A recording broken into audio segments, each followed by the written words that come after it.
ডিসেম্বরের মধ্যে নির্বাচন।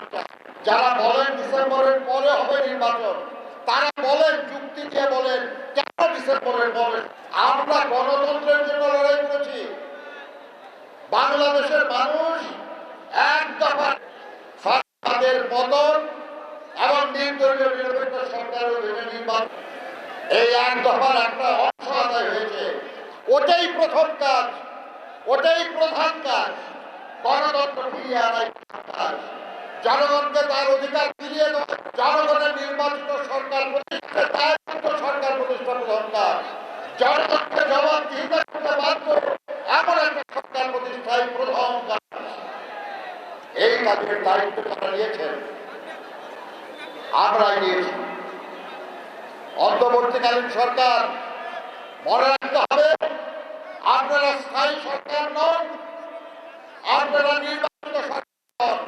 আগের একটা সরকার সরকারের মাঝখানে সরকার, তার একটা সুনির্দিষ্ট দায়িত্ব আছে, সেই দায়িত্ব পালন করে তাকে চলে যেতে হবে। জনগণ স্থায়ী সরকার চায়। আপনারা জানেন যে বিগত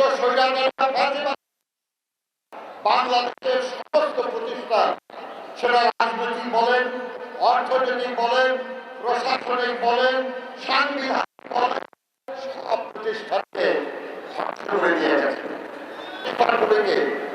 পুনর্গঠনের জন্য আমাদের নেতা আন্দোলনে রত, যুগপৎ আন্দোলনে রত সব রাজনৈতিক দলের পরামর্শ নিয়ে ৩১ দফা রাষ্ট্র কাঠামো মেরামতের রূপরেখা ঘোষণা করেছেন।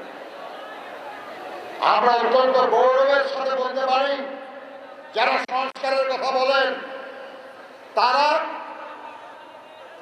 অনেক কথা বলছেন, কিন্তু ৩১ দফার বাইরে নতুন কোনো কিছু তাদের মাথা থেকে আসে না। পরিবর্তনের কথা বলছেন, ৩১ দফা সবগুলো নিয়ে আসেন প্রয়োজন, কিন্তু সব করে ফেলার জন্য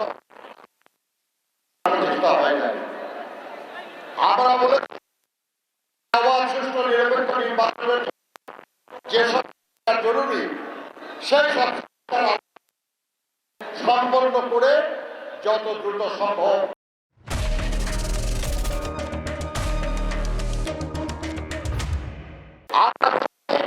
ডিসেম্বরের মধ্যে নির্বাচন মধ্যে তারা নির্বাচনের জন্য হয়ে যাবে।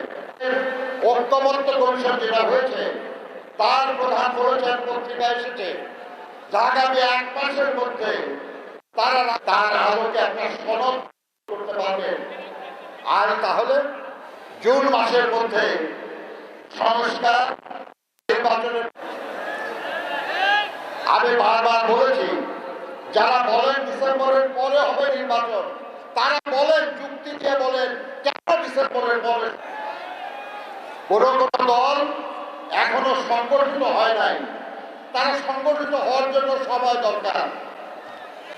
কোন কোন দল অন্যদের সঙ্গে ঐক্য করার চেষ্টা করছে, তাদের ঐক্য করার জন্য সময় দরকার।